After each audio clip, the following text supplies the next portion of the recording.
অধীর চৌধুরী। শুরু হয় তৃণমূল কংগ্রেস কর্মীদের মধ্যে হাতাহাতি ও বিশৃঙ্খলা। শনিবার সকালে বহরমপুর পৌরসভার 19 নম্বর ওয়ার্ডে কংগ্রেস প্রার্থী অধীর চৌধুরী তার দলীয় কর্মী সমর্থকদের নিয়ে নির্বাচনী প্রচার করছিলেন।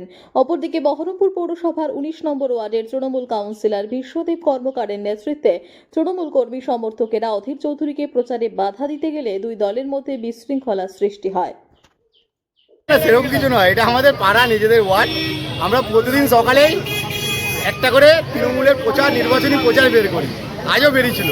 তো আজকে যে রুট দিয়ে যাচ্ছিলাম সরু গলি, পিছন থেকে দেখলাম হঠাৎ করেই পরিযায়ী নেতা আমাদের অধীরবাবু, উনিও মিছিল করতে বেরিয়ে গেলেন।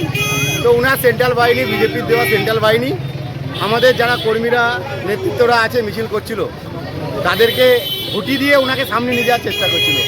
ওনারা বুঝতে পারেননি যে এটা তৃণমূলের মিছিল, তাই যেটুকু হওয়ার একটু সরু গলির মধ্যে ধাক্কাধাক্কি সেটুকু হয়েছে, এর বেশি কিছু নয়। ধাক্কাধাক্কি হয়েছে, ধাক্কাধাক্কি সেইভাবে নয়, একটা সরু গলির মধ্যে দিয়ে দুটো মিছিল গেলে যেটা হয় সেটাই হয়েছে। কারণ ওনাদের সেন্ট্রাল বাহিনী যেভাবে মেশিন নিয়ে, আর্মস নিয়ে আমাদের কর্মীদেরকে ভয় দেখিয়ে সামনের দিকে ওনাদের নেতাকে নিয়ে যেতে চাইছিলেন, সেখানে আমাদের একটা সুন্দর মিছিল যাচ্ছিল সাজানো গুছানো, সেই মিছিলটাকে ভেস্তে দেওয়ার জন্য। তো সেই জন্য একটা প্রতিরোধ যেমন সরু গলির মধ্যে গেলে হয় সেটাই হচ্ছে।